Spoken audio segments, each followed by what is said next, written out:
Hello, hello, hello. How's everyone Hey doing? everybody. Hey, how's it going? Yeah, we're once more here with our podcast without a name, but I'm sure we'll figure that part out soon. I'm joined here by our lovely co-hosts Wolfzuzu and Hey. Kuogames, How's it? and myself being Novarias. Yeah, today we're gonna try have a little bit more structure, but still keep it free flowing. We'll start off. We'll start off by talking about what games we played, and then move on to the topic of today. Is Atmosphere in tabletop RPGs? How you create it, what you deal with it, how you maintain it, that sort of thing. Um, yeah. So starting off, why don't like before we start, maybe we should just cool it because I've been nervous, man. I don't know what it is. It's What about you? Like you guys just cool cookies? Is that who you are? We basically we gave all our nervousness to you so that you can like play it for the team. We're relaxed, man. It's all good. Don't worry Pretty about it. much, yeah.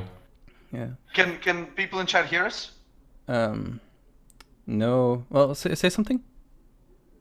Hello. Hello? Yeah, you should be fine. Sounds good. Mm-hmm. I don't know.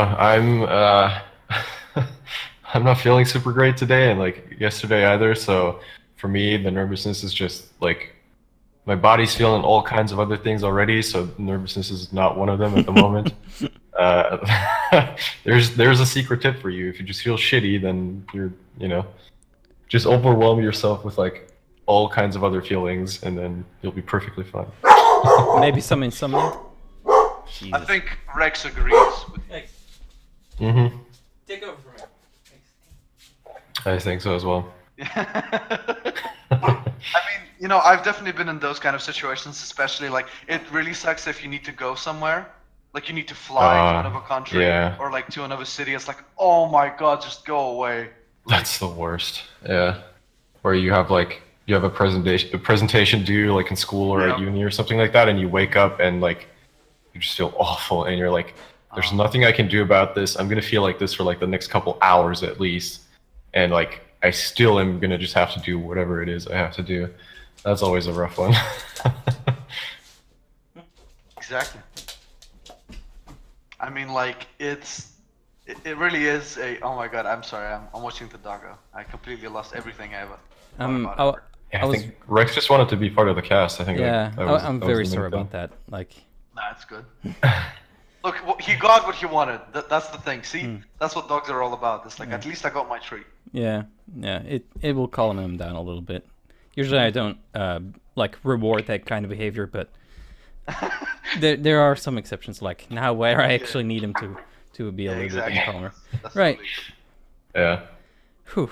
Okay. So yeah, I don't know where you guys what we're talking about, but or rather what you guys were talking about, but yeah. We were just stalling. Yeah. How about We're we just start with looking at the clock like, where are you, Nova? Where? how about we start with you, Kuogames? What have you Sure. been playing? Um, I have been playing a lot of Magic, both on paper, but also because I've been getting back into it. I'm playing the sort of digital version of it as well. Like Arena is in beta right now, and yeah, it's kind of like the main thing that I'm in right now. Oh. I guess it's not really the it's not really maybe a typical video game to sort of discuss, but I guess the other thing, like the main thing, would be Rocket League is kind of the mainstay for me at the moment. I'm always into like competitive gaming. I've always been someone who enjoys competing, and just having something that I can work on and improve on and sort of develop some skills in. And for a long time, it used to be like shooter games like Counter-Strike, something that I grew up with, 1.6, and all throughout CS:GO, I was still playing it, and all kinds of other shooters, like more sort of arena-based shooters like the Quakes or the Unreal Tournaments or stuff like that. Awesome. Yeah, but recently, like those have kind of taken a step back, and I've been focusing a lot on like Rocket League because it's just a game where I can kind of, you know, there is mental labor involved for sure, but for me, a lot of it is more sort of mechanical skill. So I can, you know, I can just hop into a game, and even if perhaps I'm not like super concentrated in the moment, I can still do decently well, just because I've established some sort of muscle memory, and I've started, you know, just being used to how everything behaves in the game essentially, and that's kind of cool because, you know, if I want to be like really competitive that day, like Damn. He wants another cookie. yeah, probably. Yeah, just keep talking. I'll mute myself when it Yeah, that's fine. That's fine. Yeah, so like even if I want to have sort of a competitive day, then I can just hop on and really kind of do a bunch of warm up and then get like hyper focus and just work on my positioning and my ball and car control and stuff like that. But at the same time, like if I'm having kind of an off day, I can just kind of tune out a little bit and just be like, you know what, I'll just roll with whatever's going on right now. I'll just work on some mechanics and stuff like that, things that don't require as much concentration. So you And, you play a lot of Rocket League then, like. Yeah, for sure. No. He hates the game. No, like I'm just. To be fair, like that's what usually happens to me. Like after I've spent enough time in a competitive game, I start like kind of having a love-hate relationship with it, because it's just like this game's fucking stupid and I hate it, but I really still like want to get better and stuff like that. That's kind of how I used to be when I was playing Counter-Strike, for example. And I was luckily like I was never someone who would get like really angry and like rage at people. And even if I did get angry, I would never take it out on my teammates or like my opponents or stuff like that. But after a while, I just kind of realized that like, because Counter-Strike was probably the game where I sort of was most dedicated to doing like really well, and I would grind it every single day for hours. And but I realized after a while that it was just like I just wasn't healthy, and I'm pretty happy to have like gotten away from that, because otherwise like I would just be kind of in a salty mood like all day long when I wouldn't be doing well in a game. And I don't deal very well with like having an off day, for example, because for me it's always like, why isn't this working? I've trained for this like for hours, for months now, you know, and like it should be working and it isn't, and for some reason, like as hard as I try, I just cannot get it to work today. Wow. So yeah, I don't know. So do you play defense, offense? Like what do you prefer in Rocket League? I'm definitely better as an offensive player, but it's not really.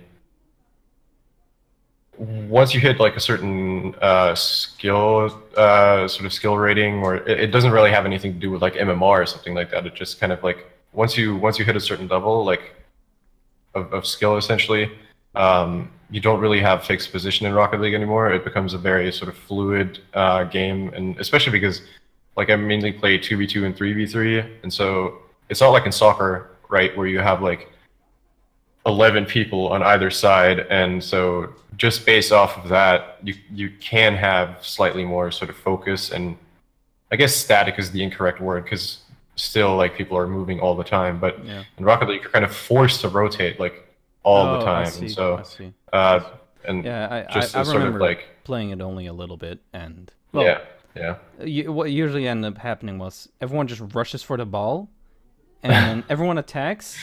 Yeah, exactly. One team scores, and everyone starts shouting, "Start defending!" Like that's usually what happens. But I agree. Like the way you describe it, it makes a lot of sense. Where you just like depending on where the ball is and where you are, you will behave accordingly.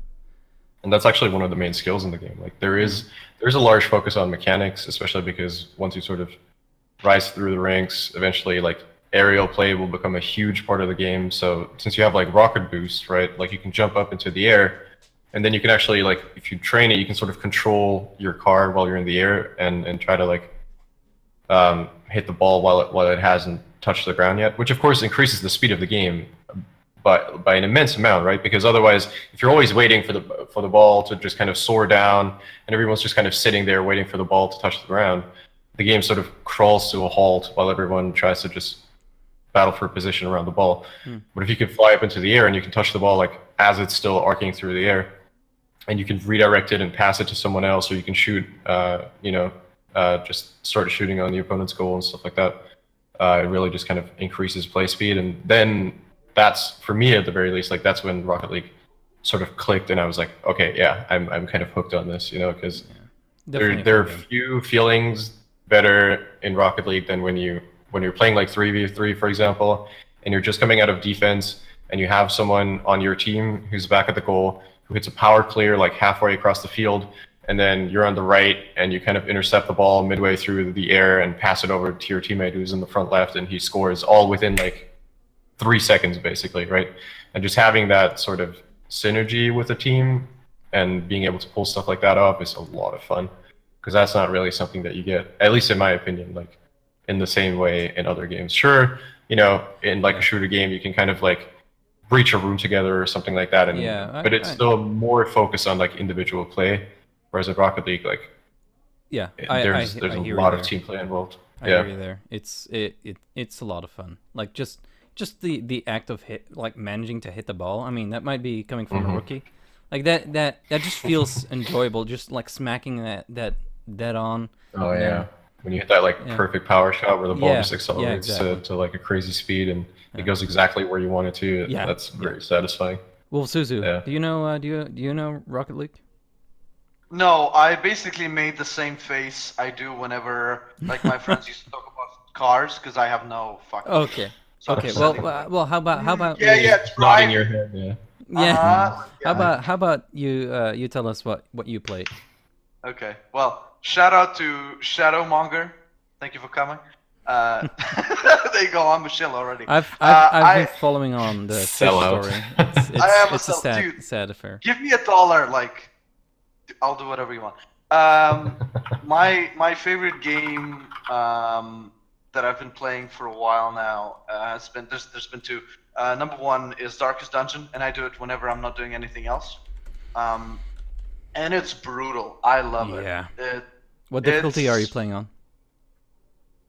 I mean, there's other difficulties than Blood Moon. Like. Okay. Yeah. Like the hardest. The hardest, of course. That's what I.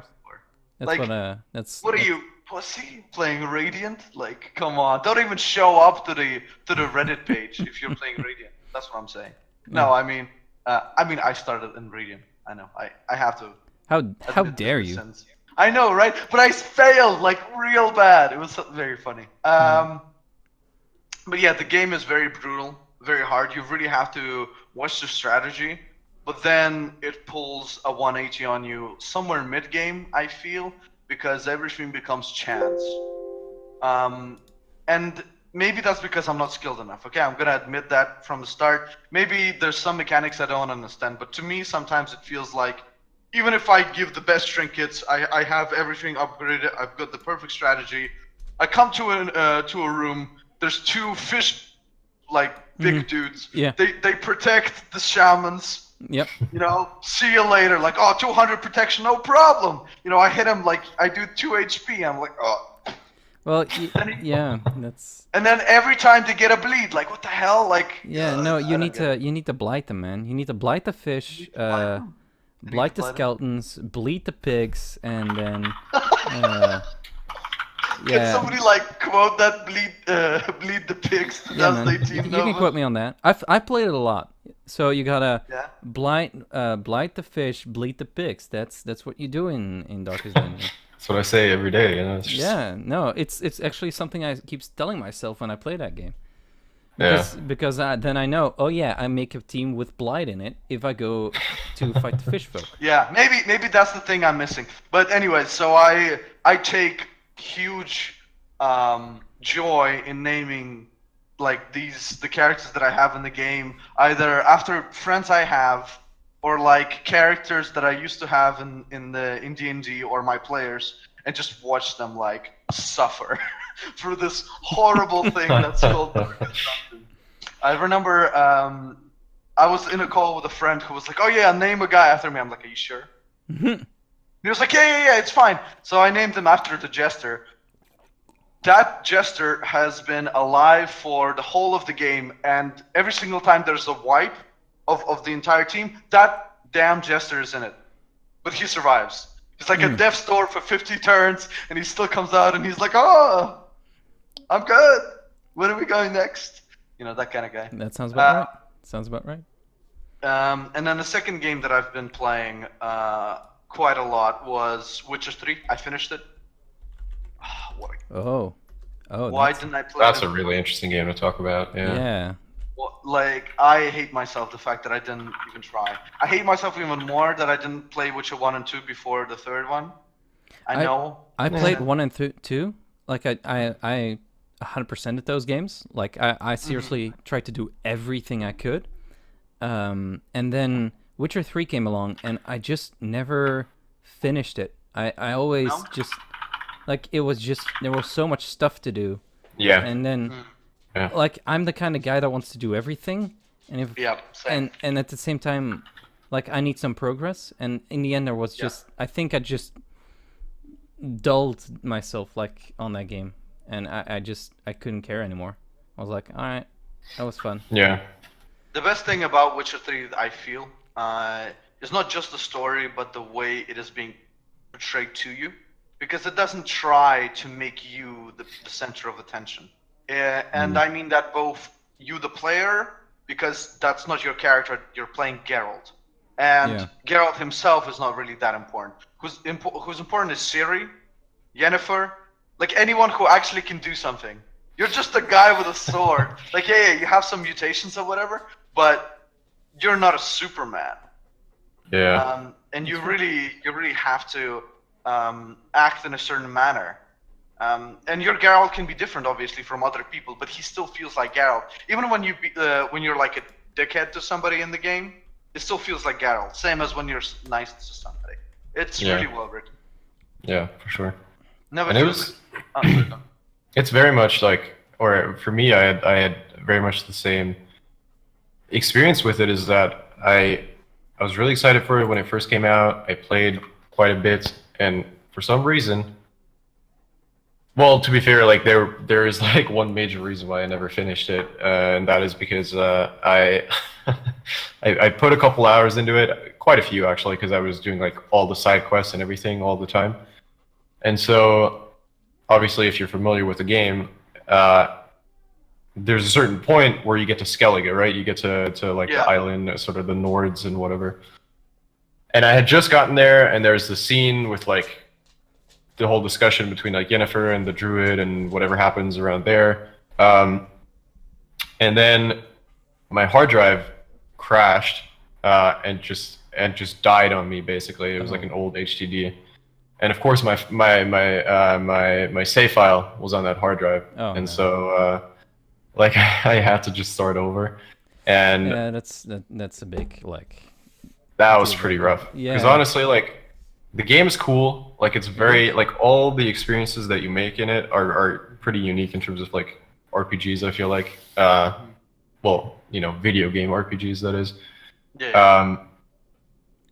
But, like, basically having to relive, like, the same thing that you had already done just, like, a couple weeks ago.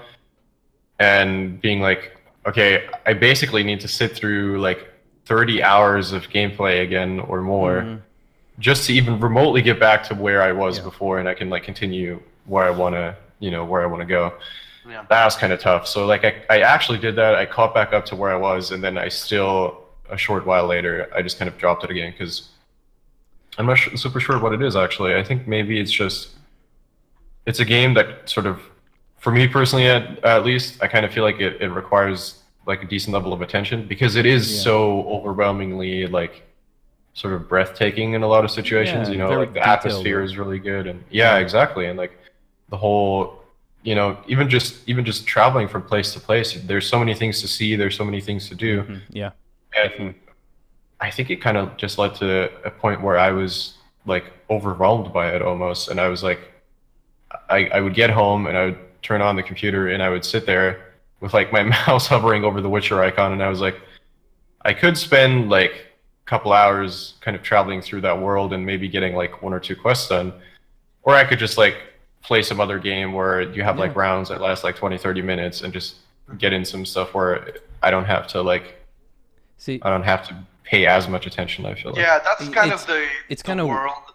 Oh, sorry, go on. Yeah, Emma. yeah, no, it's just kind of weird because it reminds me of that debate about like which is the better game, Witcher 3 or Skyrim. Like a lot that's been kind of I mean, Witcher 3, come on.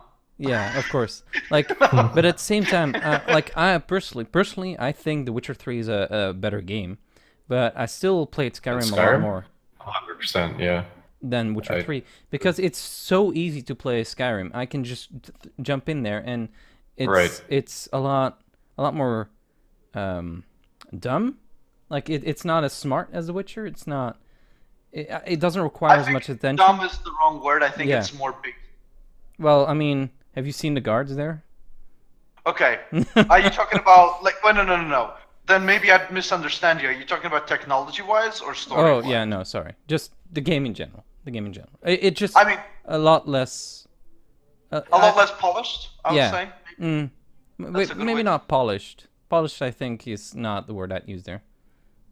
No? Because, like, I mean, you can find, like, 100 compilations of, like, shit going wrong in Skyrim. Well, you're talking about bugs, right? Yeah, but also, like, people acting out of character and stuff. Yeah. Like, so you have, like, a guy who runs up to you and he's like, you killed my mother or whatever. And then, like, a second later you come up to him and he's like, hey, how's it going? Like, his character has not changed at all whenever you speak to him normally. Yeah. Okay. No, I hear you. Anyway, to just take it back to The Witcher, that's just one of those strange things that I find.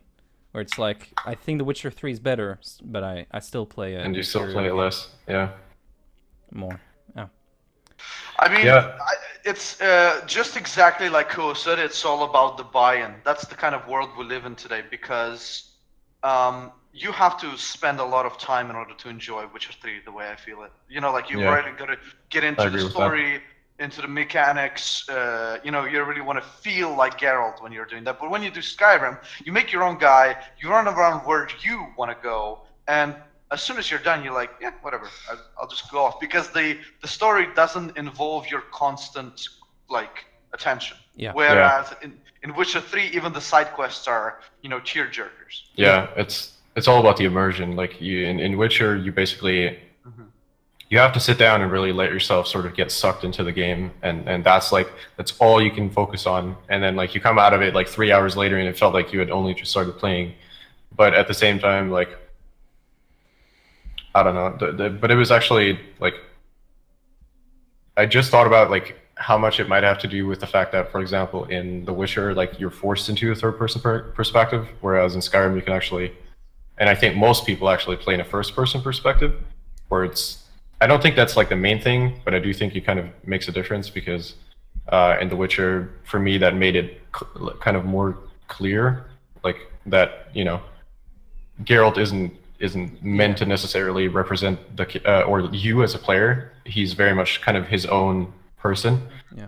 Whereas in Skyrim, you can just kind of like make whoever, and then also most of the time you don't even see what you look like after that anymore, unless you're like looking into your inventory to see like how cool your armor looks like or something like that. But, I do that all the time.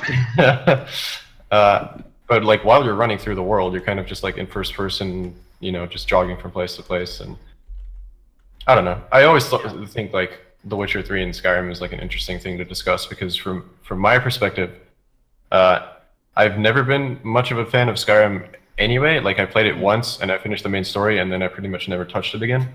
But from my perspective, Skyrim had a lot of very, very cool things and very cool concepts, but I feel like The Witcher 3 did everything that Skyrim did, but just did it better, basically, right? Like Skyrim had some cool side quests, and Skyrim had like cool world building. You could like run through the woods on like a random path from place to place, or not even on any pathway, and you would run into like an old campsite with like a grave or something like that, and like a letter or a note that had some like really actually interesting story. that made the world feel a lot more real. Where it's not like, oh, you're like 10 minutes off like the main path. Well, here's a bunch of trees and rocks and nothing else, right? Like you could actually find some interesting things. But in The Witcher, like that was just increased to such an incredible amount where every side quest had a story as good as like other games' main quests, basically. And even though they were like short and sweet most of the time, right? You would have interesting characters, you would have cool sort of drama elements where you might go into it thinking like, oh, it's just kind of a small side quest and it's probably something that like solves itself fairly easily. But then once you actually get more deeply into it, you find out there's a lot more connected. Sometimes they tie back into the main story. Sometimes characters that you met like 200 hours before or something like that, you know, like all of a sudden they show back up and they were like, yo, you helped me like fucking weeks ago or whatever. Like now I'm back to help you out as well or something like that, right? But like that actually really makes a difference. I also think that there was a big design like philosophy difference between between the two. And this discussion is actually very well fed into what our main topic is today, the atmosphere. Yeah. Because those two games are exactly the way I look at like the two types of RPG groups. You know, Skyrim is like, well, it's moddable. You know, you can put John Cena as the dragon, like, and then you fly. I'm a man. You know, like, see, like that. That's one type of a game, and then you have Witcher 3, where you know, like every single second is like, we must go into the woods, because that man has my child. You know, that's like, all right, I'm helping you, dude, but not because like, oh, haha, it's funny. Like, I actually care about the fact that you're gonna save your daughter. That's the difference. All right. Anything else you've been playing? So Witcher 3, Darkest Dungeon. Witcher 3, Darkest Dungeon. I am looking for something new to play. I haven't found anything. Wizard of Legend. Wizards of Legend. Wizard of Legend. Wizards of Legend. Legend of Wizards? No, Wizard of Legend. I know. Yeah. The Lizard of Wedgens. Have you tried it? Seen it? I've no. There isn't much in terms of story. It's just a good like game mechanically, where you're a wizard and you have to go through of Legend trials. And you just have to use your magic to kill stuff. It's fun. Just a good game. I've played a lot of it.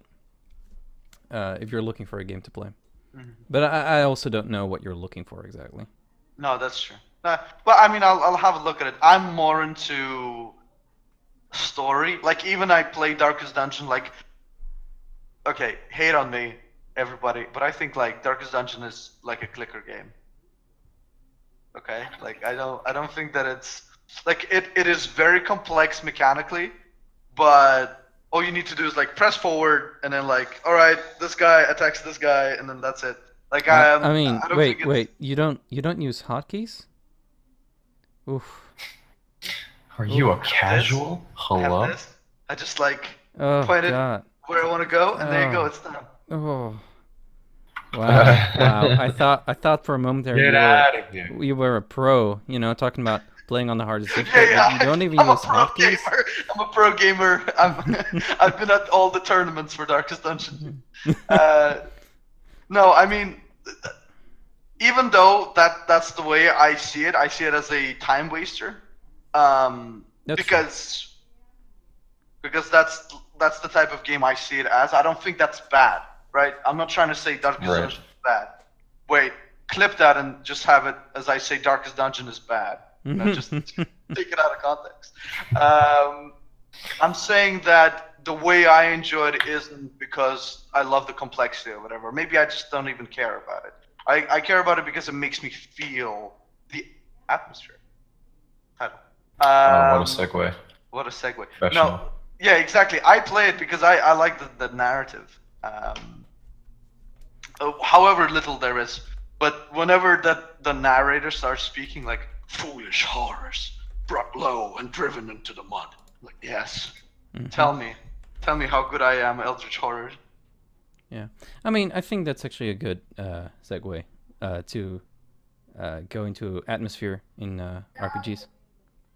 So, that's going to be our main topic for today. Like, how you make it, how you maintain it, are gonna be some of the big ones. Yeah, like maybe Wolfzuzu, do you like you said you prepared something? You wanna start off? Sure. Are we just going down the list? I mean, we don't have to go by down any list. We can just talk about Yeah, it. who needs Free flow. rules? Let's go. We don't Adam. need no rules. Yeah. We don't need no man telling us what to do. Right, so we have something, in my opinion, this is very important to me when we talk about atmosphere. And what is atmosphere? Let's just talk about that quickly. Atmosphere is whenever you are in a role-playing game. This is my definition, this is not taken from an Oxford dictionary, although I was at Oxford, so... Okay. Who knows? Maybe I have it all written down here. But no, atmosphere to me is the feeling you get where you're invested in the game, either mechanically or story-wise, where you no longer feel the line between who you're playing and who you are. As soon as you start living the guy that you are, as soon as you forget the fact that Nikita, aka me, is making silly voices as a goblin, and I'm talking to a goblin right now and I'm making a choice, that's atmosphere. Whenever you feel like you are in the situation. Isn't that immersion, though? No. See, that's where... maybe you can disagree with me on that one, but that's where I think player agency comes in. Because immersion is about feeling in the situation, but atmosphere is the constant feeling that this world is real, right? So we have... I mean, maybe even they're very interconnected. You are correct in some sense that like emergence is what I'm talking about. But you can't have emergence without atmosphere. If the player doesn't feel like they're there, there's going to be no atmosphere whatsoever. You can't make a toaster feel something if they don't know that they're a toaster. Take with that what you will. But that's why the first thing I wanted to talk about was player agency. Because I think player agency is very important for the feeling of atmosphere. Because if somebody doesn't feel like they have a choice in the situation, they are further and further away from atmosphere. No matter how good I am at telling you that you are in this dark wood and you're walking along the lines of like dead bodies and you're getting towards the witch, if I'm railroading you and you have no choice whether or not to go into that wood, there's no atmosphere. Because you're just listening to a guy tell a story. I don't know. I would disagree with that. Go on, please. I mean, this is what it's all about. Yeah, exactly. I mean, this might be semantics, but first of all, I think like actually Sir Crockwolf in chat actually put it like pretty closely to how I would describe it as well, is that immersion is the effect that results from atmosphere. Like atmosphere is like, it's what you describe, like how you describe your world, how the characters in the world behave and stuff like that. Immersion is sort of the effect of like, okay, it's when the DM turns to the player and there's something happening, and without, the DM basically presents a choice to be made to the player, and without missing a beat, the player just immediately goes into like his character voice, or just immediately starts thinking about like what they want to do, because they're so immersed in the situation that they don't think like, oh, what might my character do right now? They're just like, all right, this is what I want to do right now. So where do you disagree with me? Because like so far you said everything I said. Yeah, I disagree with the fact that you can't have atmosphere in a railroad game. I think. Okay. Wait. I think there's. Well, I guess like as a counter question, I'm not sure like why you couldn't have atmosphere in a because railroad there is game. no player agency, right? Because there is no connection between the player and the world. If you have no choices to make, where is atmosphere? Where is immersion? Hold on. I'm gonna stop you right there. If you just go to books, right? If it's a good book, it can create an atmosphere, and that is completely without choice. No, definitely. And you can definitely and correct me if I'm wrong here, but you can definitely create the same atmosphere as a DM even if you're kind of railroading the players into not giving them any choices. That's a very fair point. You can say the same thing about movies, comics, whatever interactive media there is, where the choices are not made for the choices are made for you because they're trying to tell you a story. But whenever you're playing a video game or you're playing an RPG, the whole point of it is that you make the choices.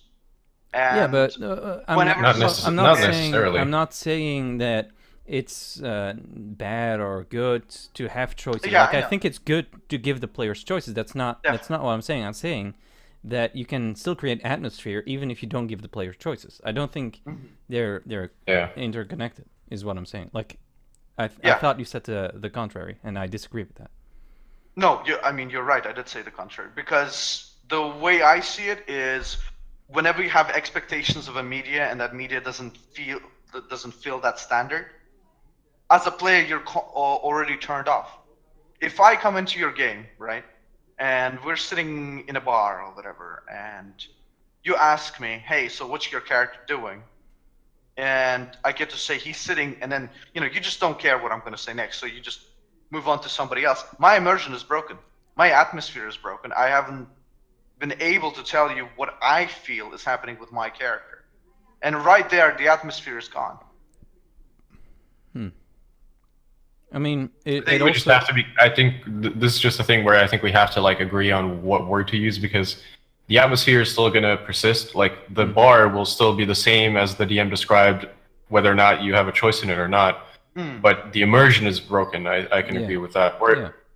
I can understand why it would be the case in your situation, but I think you have to be fair to players who actually enjoy that kind of game, because it's a very subjective opinion. Because you feel that way, like when your DM is like, well, I don't really care what you do. I'm not saying that's a good thing. I don't think that is a good thing at all. I do also think that there's a spectrum. I think that you can have games where the DM is like, I have a story in mind that I want you guys to experience, but he's still not going to be like, well, you literally can't have anything to say in this, because then he might as well just roll everything himself and play it out with himself, right? But maybe he does railroading in the sense of, all right, you're on the road to this place, and maybe how you got there wasn't that much your decision, but everything from that point, as long as it sort of leads to a rough sort of cornerstone of the story, is more or less open. And there are people that enjoy that kind of experience. For example, in my group, there's one player who, at least so far, from what I've seen and how I think they enjoy the game, is that they don't roleplay all that much, unless prompted. Every once in a while, I'll kind of throw them a bone, and I'll be like, hey, do you want to add anything to the situation? Are you doing anything specific in this moment? And then they'll sort of try and bring up some things and come up with ways to describe what their character is doing, but they don't do it on their own most of the time, at the very least. And I feel like that sort of connects also to the fact that not only do they not roleplay as much, but they also don't try to influence sort of the direction of the game as much. So oftentimes, the group has finished a long rest, they start a new day, and I just ask the players, what do you want to do today? He's often going to be the person to just kind of wait out the response of the other players, and then be like, yeah, sure, okay, let's do it, sounds fine. And I still think he has a lot of fun. Every once in a while, I'll ask the players and be like, hey, how do you feel about today's session? How do you feel the game's going right now? And he's usually the guy that's like, yeah, I'm having a good time. I'm liking it. He's not going to add all that much information about it or something like that.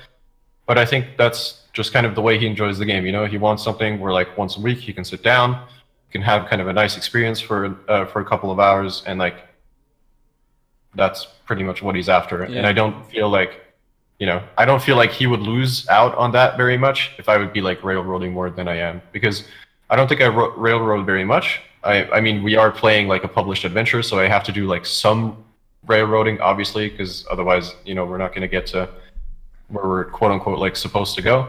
But it's not like I will tell them you have to enter this cave right now. If they go to the cave where I want them to go, and then all of a sudden they're like, you know what, we're just going to go back, I'll let him do it. Like, that's fine. We can either come back another time or find another place to put this thing.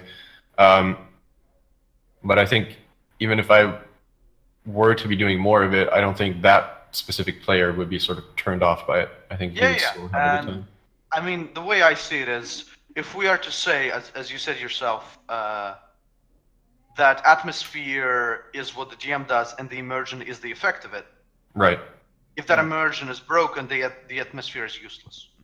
The atmosphere is therefore broken. So, because if the effect of the please hold on. If the effect of what you're trying to do doesn't work, then yeah, the atmosphere is also not working, right? Make sense? That's what I'm trying to get across here. Because like you can be as like H.P. Lovecraft, getting your players through the horrid world of Garnus. Well, I mean, that's a bad example, because I think in those games, in the Lovecraftian horror, you want the lack of control. But regardless, even if you're a fantastic writer, director, whatever, if you don't allow breathing space in people to feel like they have choices, they, they're making any sort of positioning in the world, then the world doesn't exist to them. The only thing that exists to them is the fact that you're trying to tell the story and they're trying to play a game, and those things don't match for some reason. Well, I'm not quite sure about that. Like, I definitely think that players should always have choices. Like, don't get me wrong, but I do think that there are probably players out there who don't mind not having choices. Like it kind of like what Kyo said as well. Like it kind of depends on who you're playing with, and some people get immersed even though they don't have choices because the DM might be that good, like just the way they talk, the way they like explain their world. Again, I'm not trying to defend DMs that don't give the players choices. I'm just saying that I still think it's possible to create atmosphere and therefore immersion without necessarily giving the players choices. Mm-hmm. Yeah, and I do think it has a lot to do with like how little choice you get, right? Because exactly. I think that's sort of what I was touching on as well, where like if you can't even make a choice about like what weapon you use or what spell you want to prepare, then yeah, obviously like that's like why are you even playing? Like it's not a game just listen anymore to an at that audio point, right? If you yeah, exactly, or listen to a podcast. Wink. Hey. Right here. No, but like as an example, which only occurred to me like a while ago. Critical Role is like very much railroaded in a lot of situations. Like, of course, Mercer gives them the option to like, they start their day and they do a lot of shit in the city and they have a lot of things to do. But when it comes to the story, like he has his story laid out and he leads his players to where they need to go so that the story can continue. And of course, that might be like a different situation because they're putting on a show and they need like things to happen for the show to be entertaining.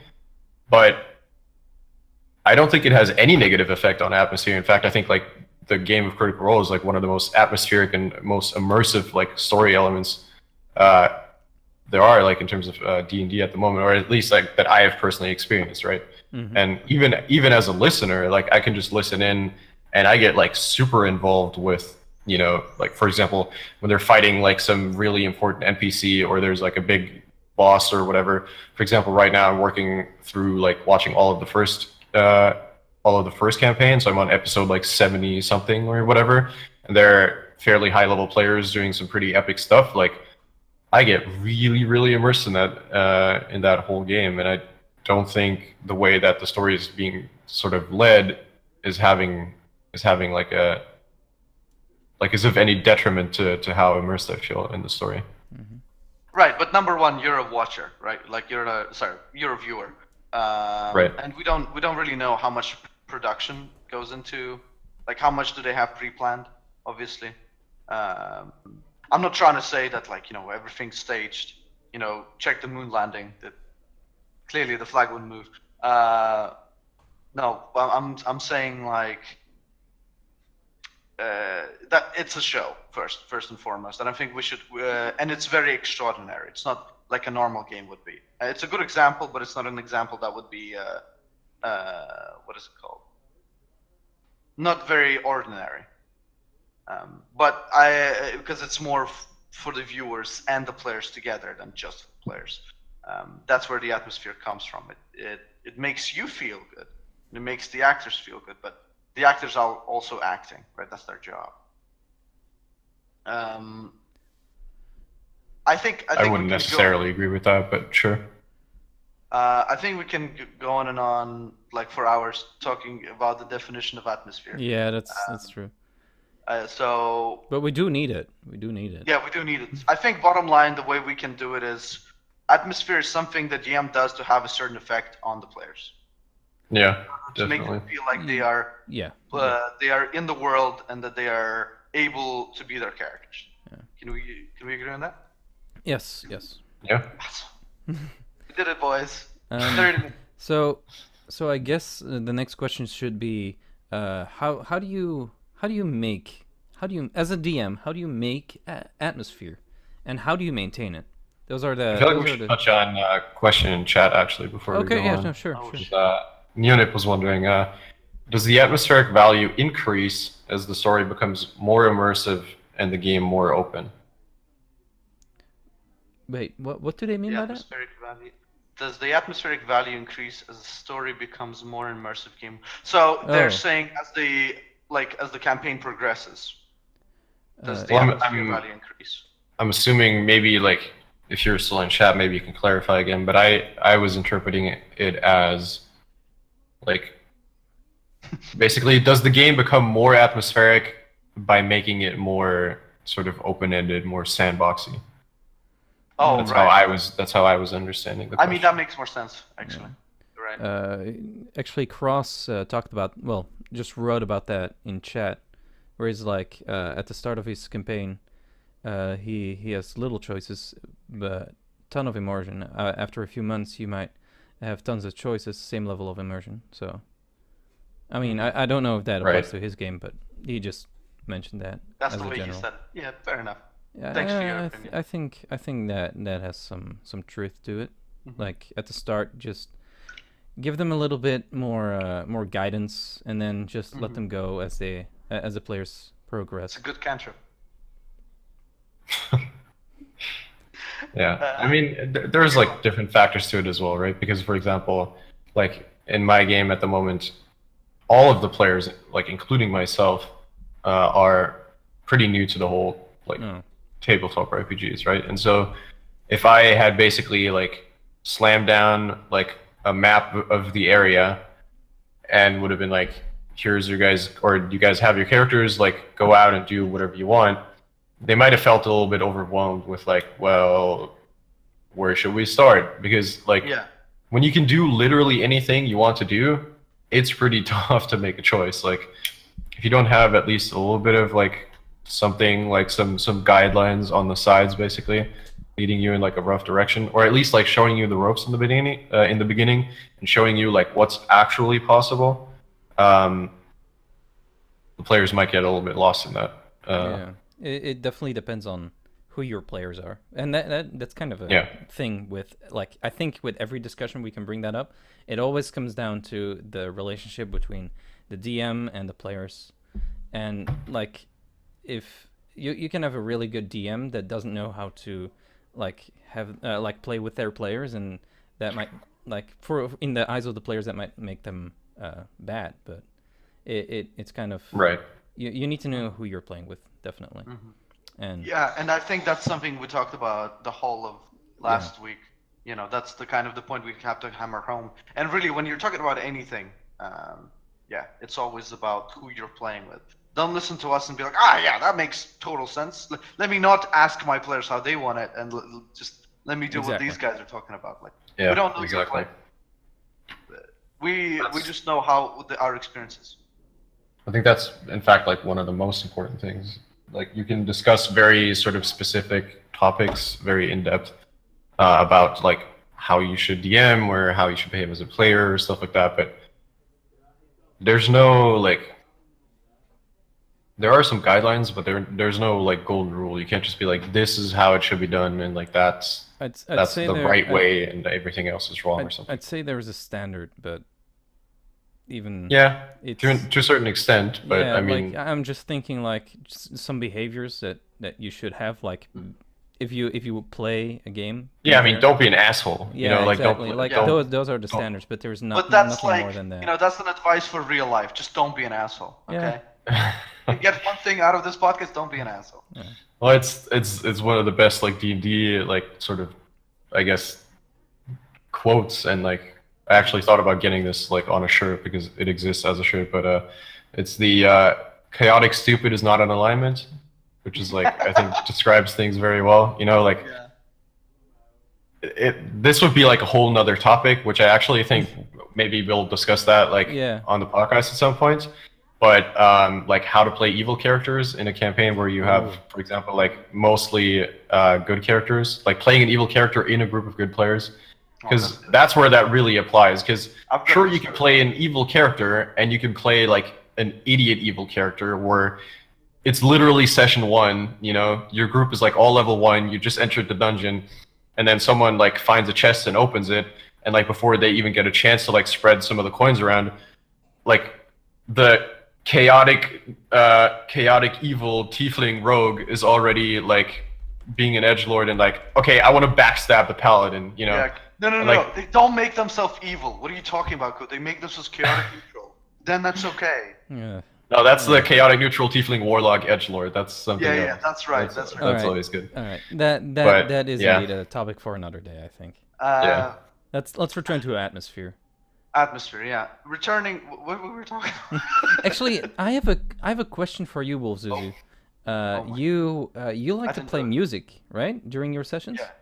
Yeah. Like you use a program? How does that work? Because at the start I was using Roll20 and they have some music in there and you can click play, and I was like, all right, I'll try to do that. Couldn't keep it up.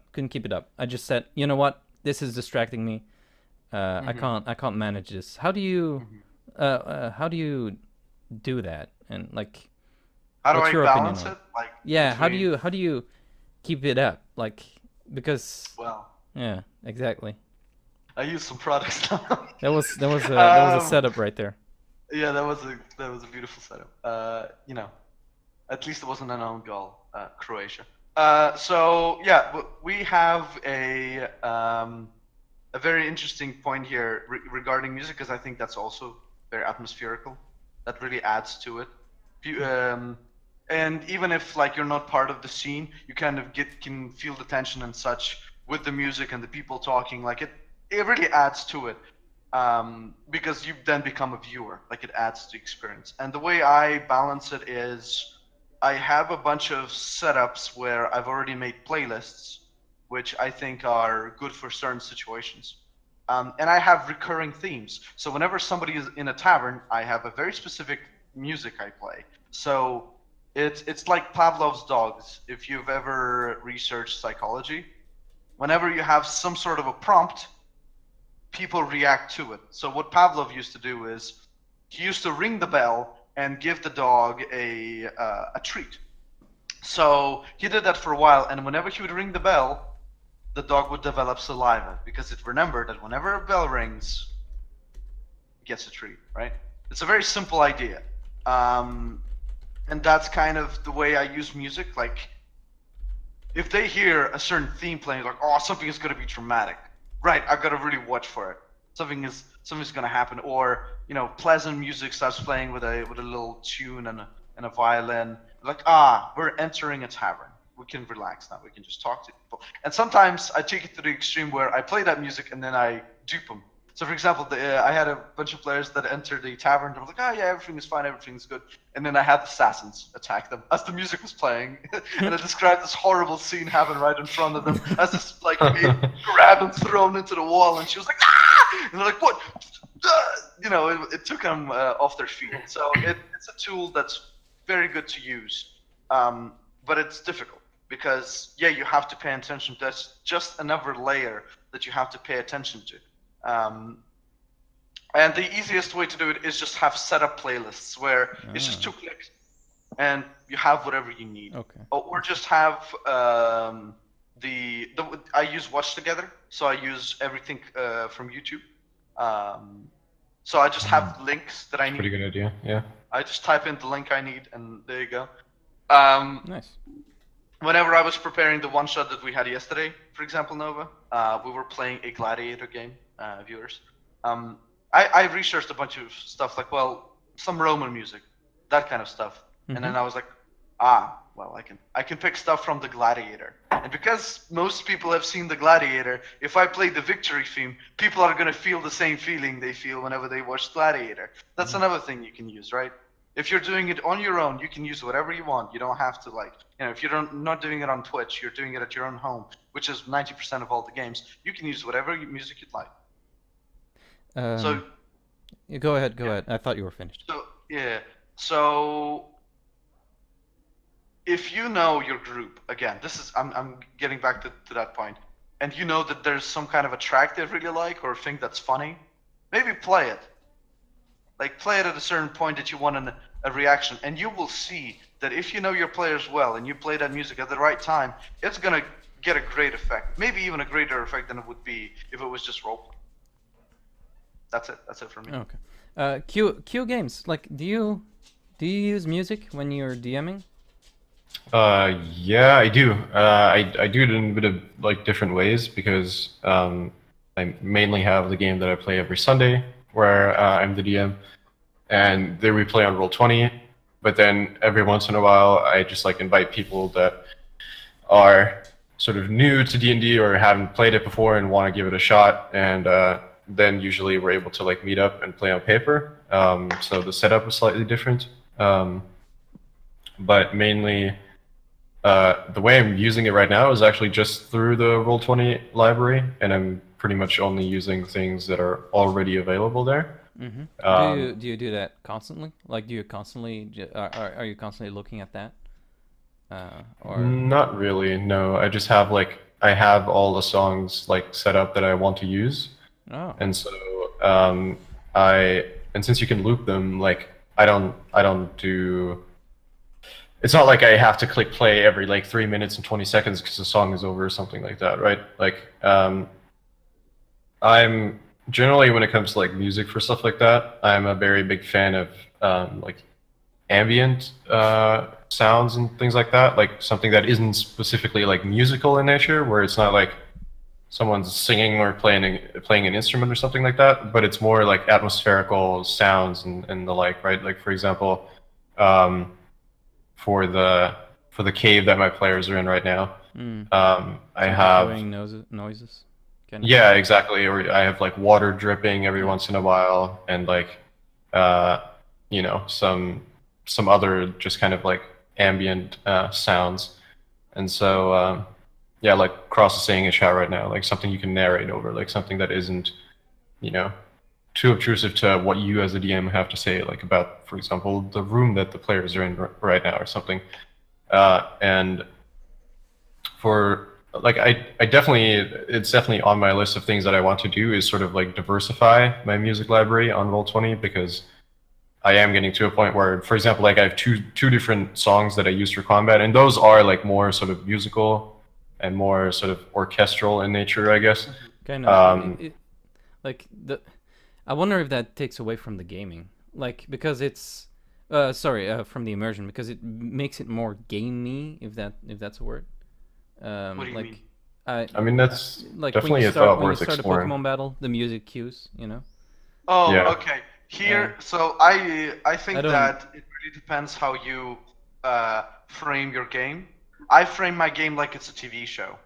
I even sometimes joke about it, like, by the way, guys, we got some licensing today. We're playing AC/DC for our combat, and I turn on like Back in Black. I hit the Sonic or something like that, right? Like, yeah, it can definitely take away from the immersion. Especially if you're playing mega super serious game, and then out of nowhere you put like for the fire and flames as the music was like you know, like, yeah, okay, that will break whatever you've tried to build. But if you connect the two, if you really pay attention to what the scene needs beforehand, which is again a lot of pre-planning, you have to play this stuff. It's work. I don't think it will take away immersion, but yeah, if used incorrectly, I think anything can take away from atmosphere. Actually, as I'm thinking about it, it's still atmosphere. It's just a different kind of atmosphere. Like Yeah. you create, as I said, it becomes more gamey, where you feel like you're playing more game, and you kind of step away from the immersion. But that's not necessarily a bad thing, because you're still playing with friends, and that might be the atmosphere you're creating. Like it's yeah. It actually sounds better and better the more I think about it, but it all depends on the. Man, my ideas are so good. Yeah, Yeah. I guess it depends on who you're playing with again. Like it's just like It always comes back to that, my friends. yeah, it's just it does. Um, Well, the thing is, like, it's a tool that you have to use in the right way, right? Like, I think there's definitely ways of overdoing it. You can, like, for example, if it's always like music that's actually, for example, I pretty much never use songs with vocals because I think that very much sort of takes away from the immersion. Because even though maybe, like, for example, my combat music is typically like fairly orchestral and it's pretty like big and there's a lot of, you know, a lot of stuff happening sort of. I think also I don't like play. I also don't play it like super loudly, right? Like it's not. It's to a point where I can still just talk over it, and the players don't get too distracted by it. So that's where Watch Together, in my opinion, is better, because on Roll20 you have to adjust it for everybody, right? Like you, the GM, have to. Well, they can also adjust it individually. Okay. Yeah, I think that's actually a thing that like they added only recently, because I don't think that used to be the case. But yeah. I'm an old man who. But to be honest, like it was actually a very interesting suggestion to hear about that, because I was aware of Watch Together. I just hadn't really considered using it for that purpose. But it's actually a pretty good idea, because I typically, well, in the very simplest of terms, like the sort of public and free options that Roll20 offers, they're not bad. I think some of them are actually really, really good. But the thing is, they are limited, right? Like after a while, you just kind of like run out of things, and maybe like some of them don't even apply to any scenes that you might want to be putting your players in or something like that, right? So having the ability to play something off YouTube is pretty cool, actually. So I think I'll definitely look into that. I can send you the link to it. But I used it in the one shot we had with the Cyclops, if you remember. It's the same program. Yeah. I think the end point I'd want to make on music myself would be, just like anything, use it sparing, number one. And number two, yeah, that's the thing. If you really feel like adding something to the game, don't do music first. Do everything else first. Yeah. Like music is the cool power chord you do on a guitar afterwards. You know, when you're a maestro, when you're good at playing the guitar, learn to play the guitar first. Don't like, yeah, I need because these guys are telling me I need all these beautiful maps and I'm gonna buy them for $20. I need all this good soundtrack. I'm gonna ask my friend, like, you know, make an orchestra instrumental for me. Like, no, like play D&D or whatever role-playing game you're playing first, and then get to the music, because it may sound like the way we're talking about it like it's essential. It's not really. I mean, yeah, I definitely, it's just kind of an extra tool to use. Yeah, I definitely have like tried to use it at the start, and I just couldn't. I was a little bit overwhelmed, so I said, you know what, I can't manage both. I'll just focus on the on something that matters more, like just describing the world, that sort of thing. That's it. Absolutely. And it's like, I think it's similar to a lot of other things in D&D as well, is that it just comes with like how much work you're willing to put into your preparation, right? Yeah. Like it's even if you're not like, because I think sometimes people mistake like preparing for a D&D game as automatically meaning you're going to railroad your players, and that's not really true, because you can prepare in like so many different ways.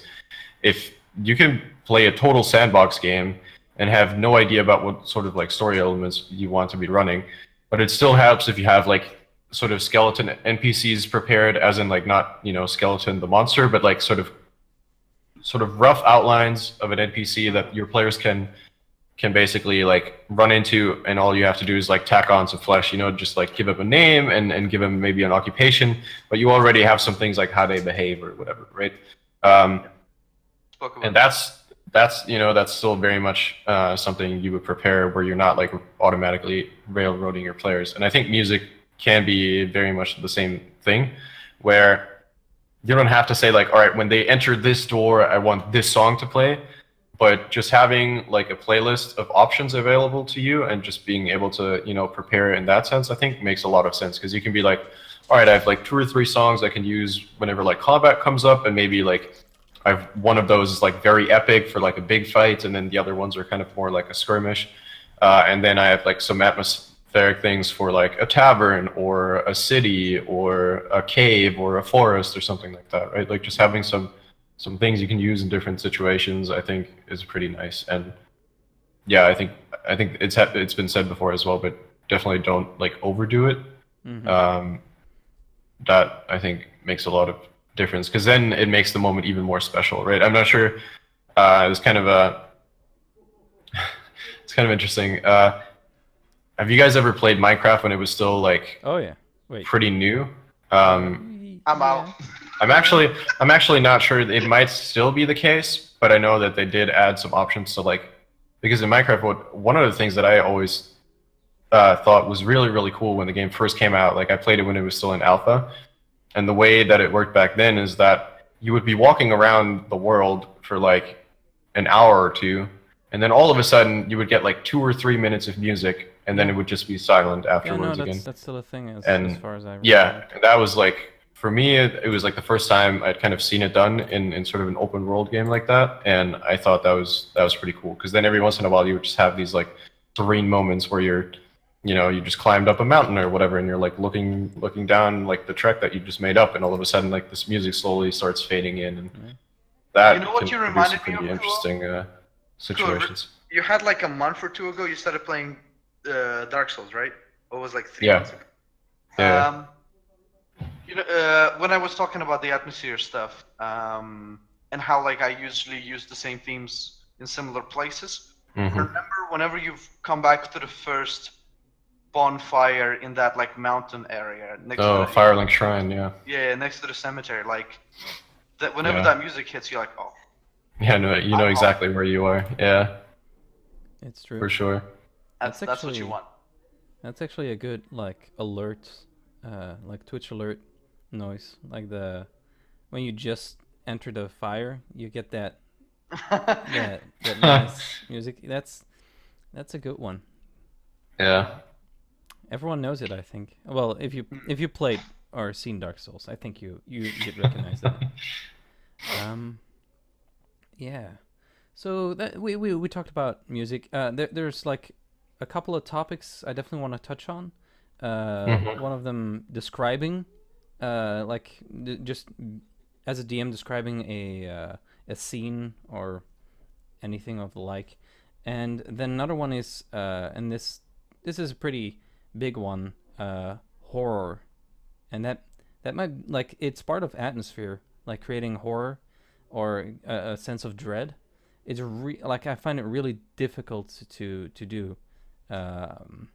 I think it's part of atmosphere, but it's so big it might require an entire cast. I don't like. That's actually one thing where I can't like comment that much on it, because I don't think I've ever played or ran a game that was sort of like horror themed. Because that's actually one of the big challenges, is that I'm not sure if I could sort of pull off the required atmosphere for it, because I think you can't have a proper like sort of horror themed game if you don't have the proper atmosphere for it, because it comes from more from different points than just one. Like, it's not just either you don't describe the scene very well, or like you're not using the right music. It also has to do, for example, like, again, I know we say this like every time, but for example, like with what group you're playing with. If you have a group that's oftentimes kind of more like humorous and joking around every once in a while, if you all of a sudden want to be like, all right, it's in the middle of the night, you guys are in the middle of a long rest, and all of a sudden, like, someone wakes up and there's some horror shit going on, right? Like, it's pretty hard to just be like, all right, we're gonna go from this kind of like carefree, running around being heroes type game to all of a sudden we have like some horror stuff happening. So I don't know. I've always been interested in it, but so far I haven't really found like the right way to do it. I don't think. Yeah, I think what Cross meant was like lightning in a bottle. He means like a situation, a moment that. Wait, what did you say? I think Cross means lightning in a bottle. I'm not sure. When No, I think he actually means lighting. Yeah, Oh, lighting. lighting. Yeah, like yeah. limiting your player's vision. Yeah, that's true. But I mean, Yeah. That's actually a very good point that he brings up, like in Roll20, for example, because I do use the what is it called, like dynamic lighting or something like yeah, that. yeah, that's it. That's right. I earlier when I was like working on the session today, I was playing around with the map because I had to change the scale a little bit, and I had accidentally set the visible range for like a token of one of the players to like 10 feet or something like that. And there's like, if you're familiar with Roll20, you can hit like Control L while you have a player token selected, and then you see what they see, which is pretty helpful. And that was really claustrophobic when all of a sudden like. Yeah. I could basically just see like the token in the middle and then like a bit of ring of light around them, and it was only dim light as well, and then like nothing from that on outwards basically. That brings That me. could be a pretty nice tool actually. That brings me to the only real experience I have with horror in tabletop RPG games, and that was a D&D game I was running, and my friends went into a kind of maze, but it was a semi-cursed maze. I wouldn't call it a Sure. full-on cursed maze, and it's very dark in there, and part of the light source that they carry would be dimmer while inside, and it actively tries to separate the like people who enter. Yeah. And then through a couple of mechanics, and eventually I did get someone to wander off, and then I just started talking about this giant rat that they saw because they failed I think a wisdom save, and it was a while back, and they just saw the back of this giant rat gnawing, and I tried to describe it as best as I could. I think I did a okay job, but it was still one of those things where I wasn't sure if I was frightening them in any way, or at least their characters. It did scream a little bit, so I assume I did a good job. But you know, every DM makes their player scream, I guess. And that was set up, right? Thank you. So horror, in my opinion, is throw stones at me. Is about the player buy-in. Because you have to, if you want to run an actual horror game, like an horror session or a campaign or a one-shot, whatever, you need to talk to your players about it, and you need to tell them like, right, I need your help, because horror is a very fragile thing, just like very serious atmosphere. One joke and it can all go wrong. Like it can just jeopardize the feeling you've been trying to build for 3 hours. I'm not sure. I about remember. That. Sorry. Continue. Have you ever run a horror game? Not a full-on horror game, but I think that you like even a good horror game can have some joke in there. Like it doesn't it doesn't always have to be in bleak. the downtime, sure, but like here's the thing. If you don't talk to your players and make them aware of the fact that you want to run a horror game, they're not going to take it as a horror game. They're not going to try to like that. Like when you reveal the monster and then they make fun of it, that sort of thing. Yeah, because they don't understand the fact that you want to run a horror game, right? You haven't made it aware to them that that's the kind of feeling you're going for. The best tools that you will ever have in your GM box is your mouth, and you need to talk to your players and ask them to do certain things. If that's the way you feel the game should go. Now, I don't mean to tell them like, no, your character should do this. It's basic things. It's like say, okay, well, if you're playing online, for example, and you can't control whatever the setting of the lighting is inside that player's room, maybe it's a good idea to say, hey guys, I mean, if you can, if it's comfortable for you, could you all turn off the lights in your room that you're sitting, right? You could all ask them to be like, well, why don't you make characters that are easily frightened? If you know your players very well, don't ask them about it. But if you know them well, you could use whatever fears they have in real life in order to scare them in the game. Now, don't go to the extreme, right? If somebody has some kind of a horrible experience with something, don't use that, obviously. Like, use comments. Yeah. But, you know, if someone is afraid of spiders, I mean, I don't see a harm in putting a giant eight-legged arachnid that's coming right next to them and is on the wall. And the best way to describe it is when the player doesn't feel they have player agency. So you would be like, oh, you failed your perception check?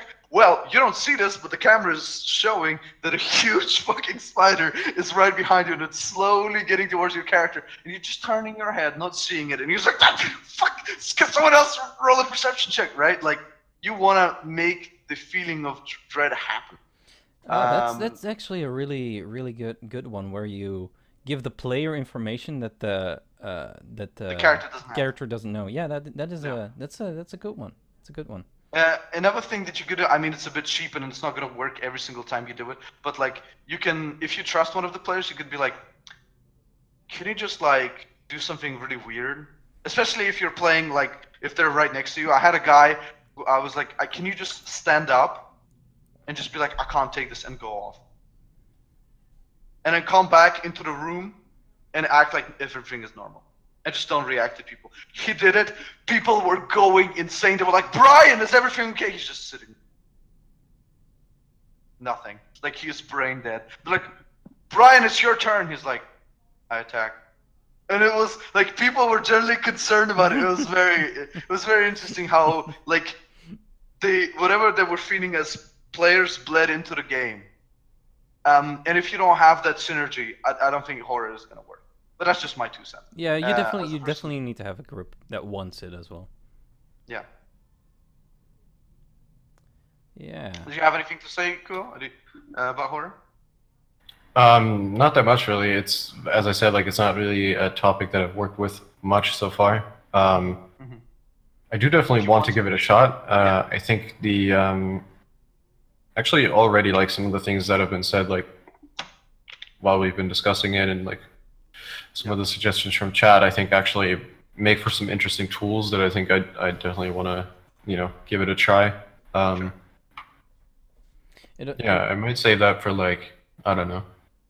Maybe I'll run like a Halloween one shot or something like that once it comes around. Ooh, that sounds good, man.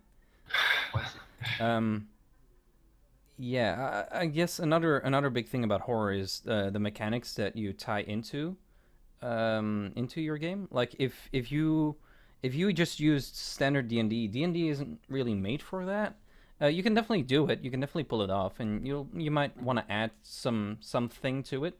But I've heard this story about a group that used like Jenga towers, and every time they made an action, they need to pull a piece from their Jenga tower, and if the Jenga tower were to fall, they die.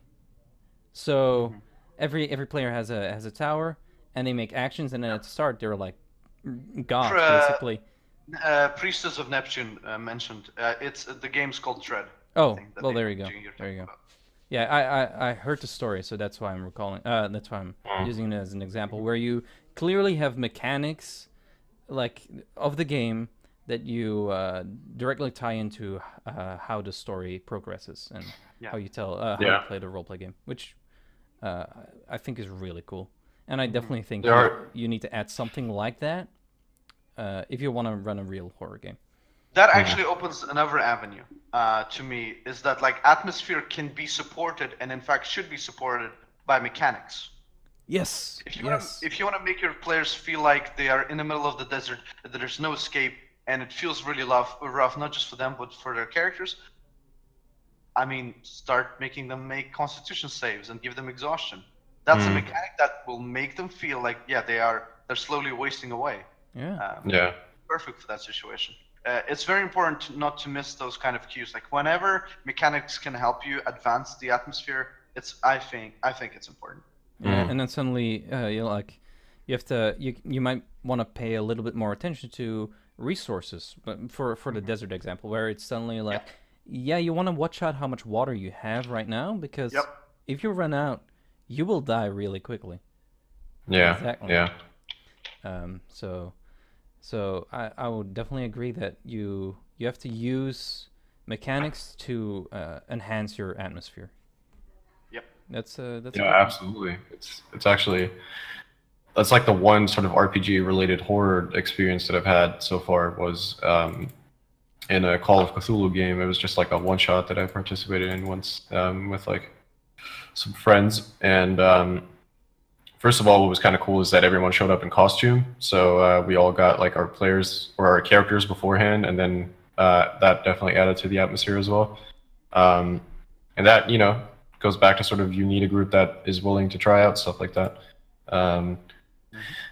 But that was pretty interesting because that game very much is sort of focused on like horror elements, and I think at the very least, like if you're interested in playing a horror game, in fact, that's what I'm gonna do if I ever get around to running one, is I'll definitely look back into that system to see like how they handle some of the things, because that was pretty cool. Where essentially you have you still have like a hit point pool as usual, but then you also have like sanity points basically, and there's different things that can like deplete your health, obviously, like being attacked, although COC is not that concerned with combat in general. It's more about like, solving mysteries and stuff like that. But if you encounter something that most humans will never see in their lifetime, you basically have to make something also kind of like a saving throw, where if you fail it, like you take essentially like sanity damage based on sort of the severity of what you're experiencing. So for example, just as one situation, sort of the base story was that we were all invited by a mutual friend to come to like his new hotel complex at the beach that he had sort of like built, and was basically, he was inviting us as sort of like a promotional event because all of our characters were kind of like people from the community that either had like stores or were involved with the community in other ways. And like the first night that our characters spent there, all of a sudden one of us hears like a woman's scream coming from the beach, and when we show up, we just find this woman's body like entirely flayed and basically like torn open. And like that's one of those things where, based on the game's mechanic, we all basically had to make sort of like a saving throw to see how we would handle the situation. And it had even like taken into consideration like different occupations of the people. So for example, for me, it was I was like like a police officer, or like at least like something in the police. And so for me, it was like slightly easier to sort of deal with that situation because I'd dealt with like murder victims and stuff like that before. That's really cool. Yeah, there's some very, very interesting concepts in that system to look into. Yeah, I mean, like, maybe if you're like a photographer for homicide, you would also be like, well, I basically take pictures of stuff like this my whole life, so it doesn't really affect me. Yeah, but if you're like some sort of a taxi driver and you see somebody lit up, you're like, yeah, okay. Yeah. That's pretty cool. Well, what's it called? It's a Call of Cthulhu. Oh, Call of Cthulhu. Mm-hmm. Yeah. Yeah. That's something I'm not gonna forget. That's one of those pretty things. interesting system. Yeah, I mean, this goes back to Darkest Dungeon. That's an atmosphere on its own. Like the moment I mean, the moment you bring it up, it actually brings the atmosphere along. Like you say Lovecraftian, and you know what you're getting yourself into, unless you're you don't go outside and you live under a rock and you don't know what Lovecraftian's like world is. Then Priestess just asked an interesting question. How do you feel about mechanical imbalance? For example, throwing high-level foes at your party as a horror tool. Just like before we step into that question, because it sort of has something to do with like mechanics and stuff like that, so we can finish that off. Just for those like kind of unaware, which I actually was for quite a while up until recently, 5th edition does actually have stuff on like madness and things like that. Like if you look into the in the DMG, there are basically like potential rules or rulings that you can bring into your game. And like with like a D100 table for like short-term madness, long-term madness, and stuff like that. Like there are options in the system already. So if you don't want to like look to different systems. In what book is that? Dungeon Master's Guide. Okay. Yeah. Cool. Can you roll me a D100? Let's see how indefinite mad you are. Sure. Let me let me check. I'll roll one for you. Where's my here? I've got like an online D100. Oops. Let's see. I mean, it's the 21st century. Can't you just type in roll 1D100 in Google? Yeah, actually, I think Google by now does actually have the option to do that. Like, doesn't that exist? That technology should exist. Come on. I think so. Yeah. Pick up the slack, okay? Also, I rolled a 72. You rolled a 72. Do you want Yeah. like a flaw or do you want like an effect? I was looking into like the some of the stronger like madness Yeah. effects. Yeah, the character experiences uncontrollable tremors or tics, which impose disadvantage on attack rolls, ability checks, and saving throws that involve strength or dexterity. Yeah. That's fucked. You're like, "Ah!" Like you can't even hit anything. Right. That's pretty cool. Yeah, and you roll for the time of the effect as well. So for the long-term madness, for example, it's 1d10 by 10 hours. Yeah, So so like you can have that for like a whole like in-game week basically or Yeah. longer. 100 hours of tremors. What kind of damage does that do to your tissue and skeletal structure? Like stop this. Like I'm pretty sure that's gonna do something. I mean, There are the indefinite madness. There's the indefinite madness table as well. Yeah, so for but that's example, more flaws. Like it's not really. Like, well, it does have to do with like mental disorders and stuff like that. Like for example, 72 on this table would have been, I'm convinced that powerful enemies are hunting me and their agents are everywhere I go. I'm sure they're watching me all the time. So you have like legitimate paranoia. That's a little bit more than just like a flaw. Yeah, though I mean I've played with a couple of players who, if they get that, they'll never. They will not what? You cut out for a second. Because they won't use it. Oh, okay. They don't feel that's a mechanical effect, so they don't really feel obliged to. oh, yeah. That comes back to the entire. If your party isn't gonna play with it, then Yeah. you Doesn't shouldn't matter. bring it to That's the why party. it's more. That's a point where you just pull up the rule book and you're like, here, it's literally in the table. But yeah, I mean, still, Right, but you they know, will like, say, like, if well, they're what like kind it's of a shitty mechanical- mechanic, then yeah, exactly. That's the thing. Like, if they're gonna be like, well, I don't want to play a game where effects like that exist, then you have to have a discussion about that. Have a wonderful time at Kuogames, see you later. So let's go to Neptune's question. Yeah, sure. Yeah, let's do that. So how do you feel about mechanical imbalance, as in throwing high-level foes at your party as a horror tool? Yeah, who wants to go first? I got something to say, but Yeah, go on. Okay. I need some time to think. it will. If you do that, it will very easily. Like if you do it wrong and if you do it often, Yeah, that's one of the big things. it will not become a horror tool. It will become, I hate you, GM. Please stop this. We get it that you have big cojones and that you want to show them, like that you can throw a beholder at the one level party, but like It's we always a can't bad play idea. this. It's literally always a bad idea, dude.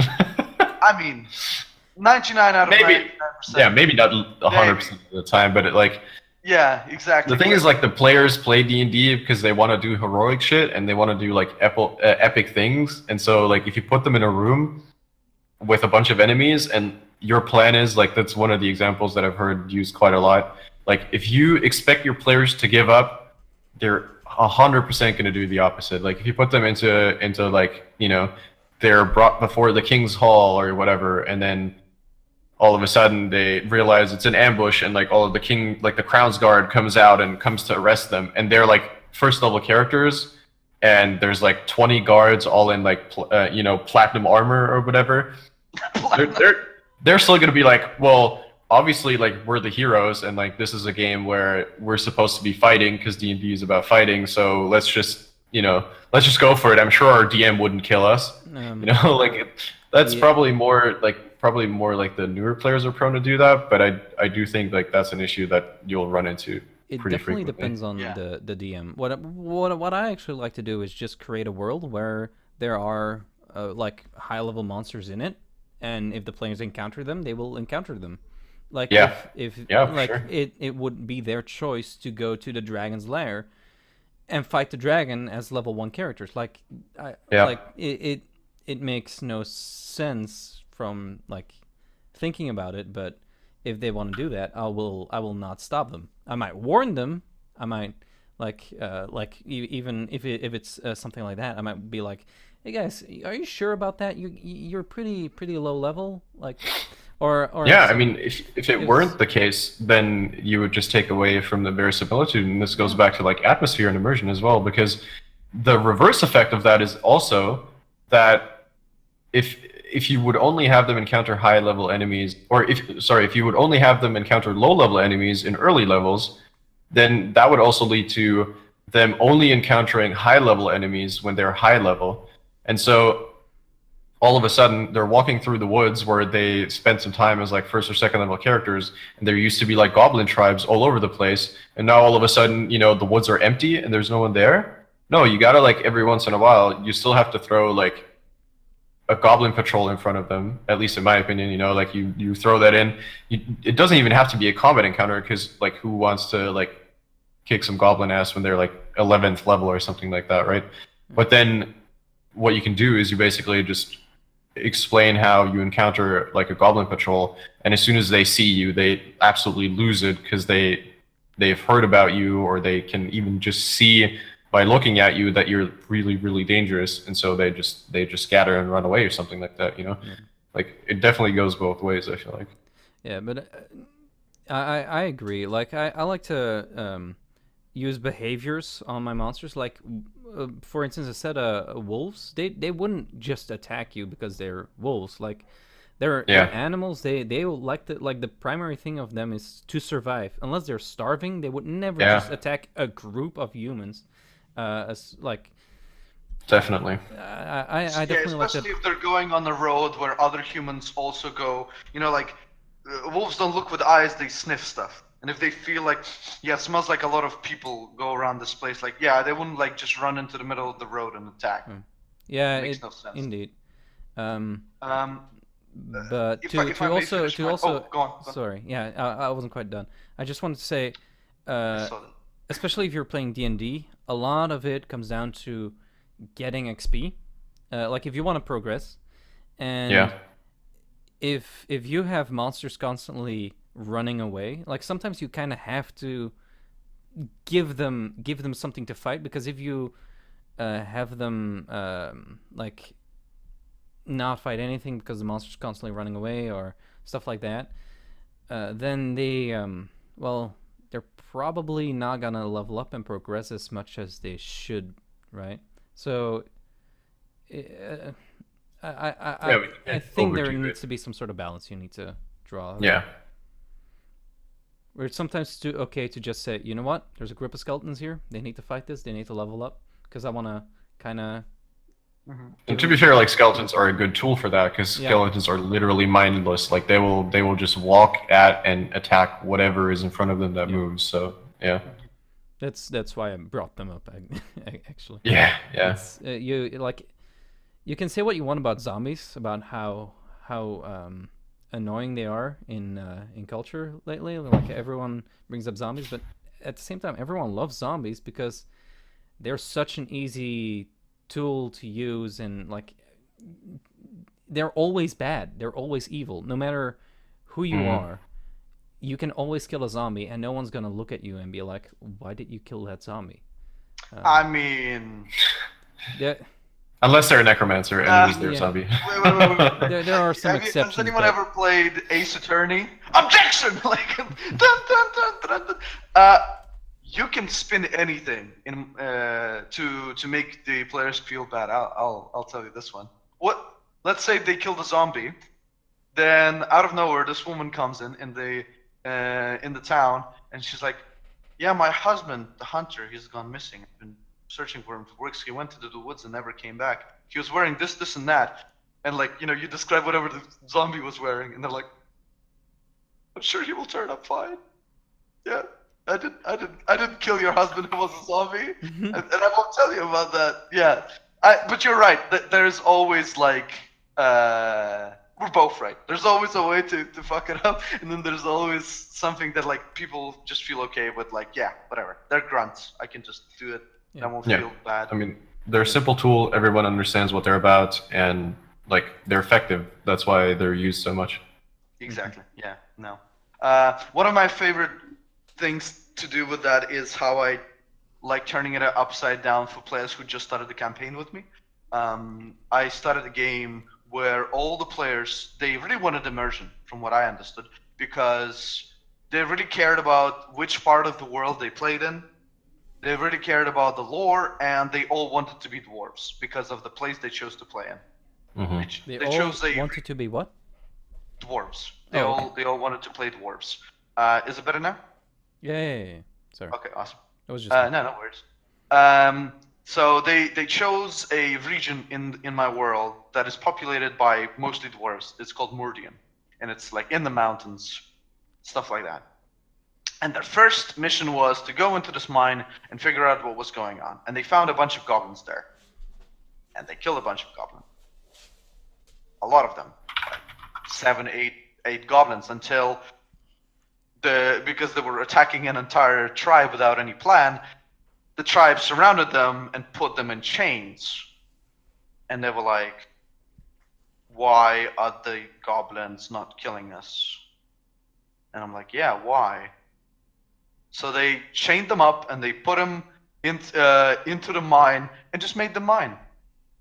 And they tried to have negotiations with the dwarves. They had broken common, but they still try to speak to them. And they're like, you work, you eat food, you get money. You don't work, you don't work, Rex barks on you and ruins your podcast. That's what he's doing. Yeah, like, if you don't work... He's not ruining anything. No, I know, I'm joking. He just wants to be part of the cast. he's like, let me talk! I hate goblins! I have opinions too!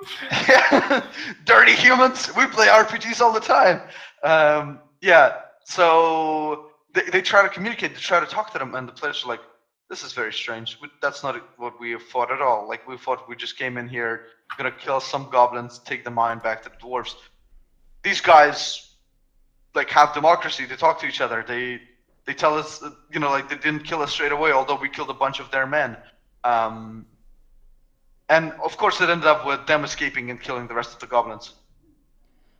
But they hated it. Like, after, I saw on their faces, because we were playing with cameras, some of them were like, we did something horrible. Because those guys were sentient. They had a charisma, they had leaders, they had beliefs, they had a religion, and they didn't want to kill us. They were like, you're going to pay off the debt for the people you killed, and then we're going to let you go. But this mine is now ours. No. They didn't like that. I definitely like to remember a series called Grimgar. Like, I watched it, and it doesn't quite go as far as you did, but it's basically a group of heroes, right? And they have to go kill. Well, they have to survive, and they have to go kill some goblins. And you can see them like develop this idea of, yeah, we're fighting to survive, because if we don't fight, we don't get money, and we die,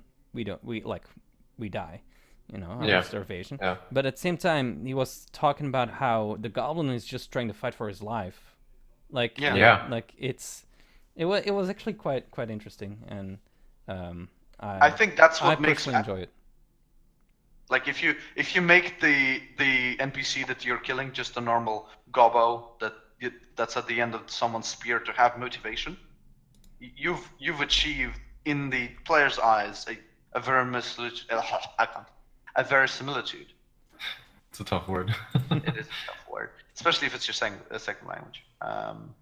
But yeah, I think if you have that's sort of a way of DMing, if that's what you want, if you want players to feel as if they are in a real world, making choices that affect not just them, but other creatures around them, and those creatures care about those choices, whether bad or good. The best way to achieve that is to think, well, what do I want? What if I was in that situation as a goblin? What would I do? Would I be merciful or would I kill them? Right. Well, maybe this chief is a merciful guy. Yeah. Maybe he wouldn't kill them. Maybe he would give them a second chance because that's what religion tells him. Or maybe that's the way he was raised. Sorry, go on, please. Yeah, no. That just reminds me of perhaps a different topic where there is these stereotypes on fancy races or species, which I always found that so strange that is a thing. Like, not the fact that the stereotypes exist, but that they in many cases are true. I don't know if you know what I'm trying to say here. Like, when you hear, for instance, about dwarfs, like they're perhaps arrogant, they like to be very well, secretive and only like keep to themselves. Like, usually that's kind of the stereotype around dwarfs, right? I'm not saying that's always the case, but that's sort of their thing. And the fact is, in many cases, that stereotype is true in fantasy settings, which I always found so weird because we definitely have stereotypes in our world, or in our human world, right? And they aren't actually true most of the time. That's what a stereotype is. So I just found it weird. I don't know why I brought that up. Come to think of it, but I know why. Because you said that goblin was merciful. Not all goblins are evil little Knievels that want to kill every living thing. Some might be merciful, and it's just Go ahead. Here's the advice for players.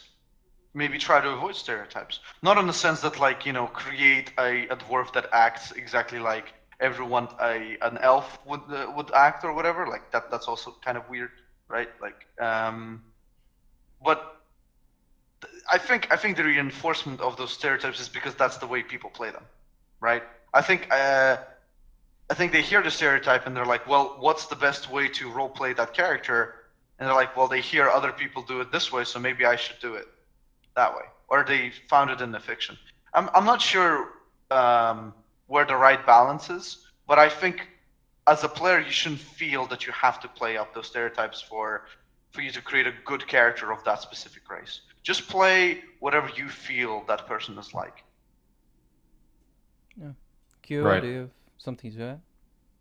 Well, yeah, I think you can definitely overdo that stuff, and I also think, like, I'm probably more concerned, like, or with how I as a DM utilize stereotypes like that.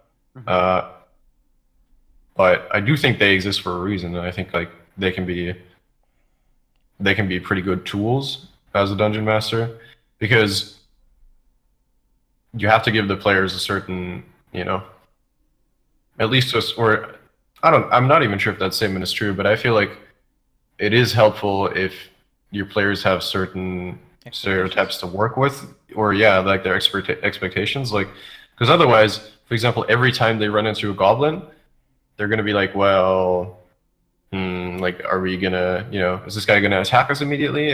Are we gonna have a discussion with them first? And but why is that bad? Like, isn't that exactly what you want?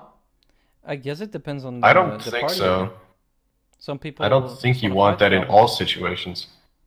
I mean, Yeah, because, like, after all, D&D is still a game about fighting monsters and getting experience points.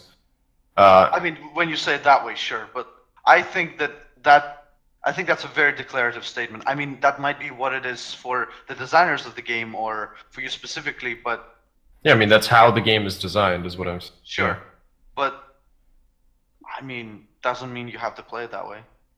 No, it doesn't. But I think there's good reasons to play it that way. I think it's helpful. I mean, sure, you can sprinkle in every once in a while. Maybe you have, like, one or two goblins who are friendly and stuff like that. But if the players have literally no idea about how anyone is ever going to behave based on, like, their appearance or their expectations, I think that just creates a world where it's difficult to sort of traverse basically any situation, and that's why I think certain certain stereotypes can be helpful, and you don't have to like. Not every dwarf in your setting has to be a literal clone, and everyone is just like for glory and always just like rushing into battle like an idiot because like he'd rather die on the battlefield than ever have a conversation about his feelings. But having certain, it doesn't even have to be race based, but like having certain civilizations behave in a similar way, I think can be helpful and is not unrealistic either. Like that's true. People in different countries do typically behave differently than people from other countries, depending on like how big the disparity is. For example, in like general wealth and education and whatnot. It's not like, oh, you are this way because like you're from this place specifically, like because this is your race or whatever. But there are like external factors that do affect how people behave.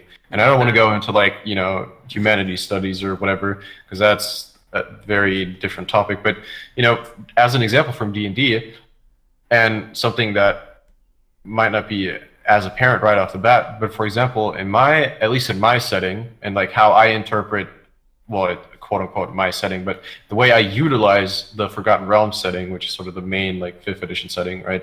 Yeah. 2 cities that are like somewhat close to one another, right? There's Neverwinter, which is sort of where, for example, that's where our game is happening right now, like with the Lost Mines of Phandelver and stuff like that. And then there's Waterdeep, which is way more like innovations. For example, like in Waterdeep, like constructs are a thing. Like basically like walking animated robots and stuff like that. There's just the way the city is built up, the way that people live there. There's more basically technology. Magic is totally normal. Like if you walk through Waterdeep, no one's gonna bat an eye when you use a bit of prestidigitation to like clean up your clothes or something like that. Mm-hmm. But then if you're in Neverwinter, all of a sudden like it's this town that's sort of been disrupted a lot through like chaos and is still in the process of rebuilding, and people are from like all different walks of life, and all of a sudden based on them maybe not being like as well developed, perhaps they're also not like educated in the same ways, they might not be open to things and experiences that they're unfamiliar with. So I think things like that can and probably should affect the way that different people behave in your setting. I do think it's helpful. I think that's true. I think why I was like very hesitant regarding on supporting you and that fact is because you were talking about races.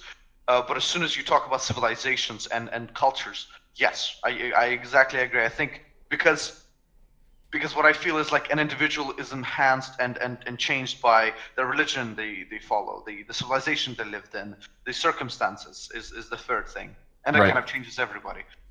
There's a very good anecdote about the negotiation between the English and the Chinese diplomats. In England, it is a custom that you finish the meal to a T. Like you don't leave anything on the plate because that's how you tell the chef that their food was good. In China, that's a horrible thing to do because what you're saying to the host is if you finish the whole plate is that they didn't give you enough. Yeah. So this it's also was done in a commercial that you can watch it after this an HSBC commercial about this. Like this guy keeps getting an eel that he hates the soup. Right, but he's talking to the Chinese delegation. He's English, and he just keeps finishing the eel. And they're like, "Oh shit, he's saying that we're not giving him enough." So they give him another bowl of soup, and he's like, "I hate this." So he finishes it the second time, and then they bring him an even bigger like plate, and he's like, "I hate this." Like so.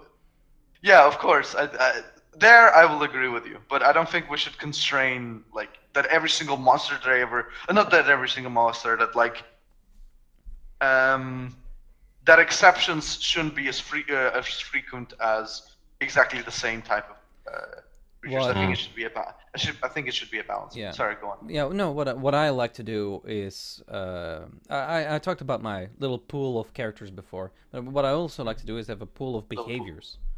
Deadpool. like Yeah. just not like to make every character a little bit different. Like give them a quirk, give them a passion, right? And you can easily do that, and it really helps building atmosphere actually. Where yeah, this guy has character. Like just having every single person have character might sound like a lot of work, but if you can just like attach something to them, that instantly gives them character. So you can keep them. You don't have to do this for every character that exists in the world. You just have to do it for the ones that talk, basically. Where the moment they come into the story, you just attach one item to them, and they suddenly become a lot more interesting.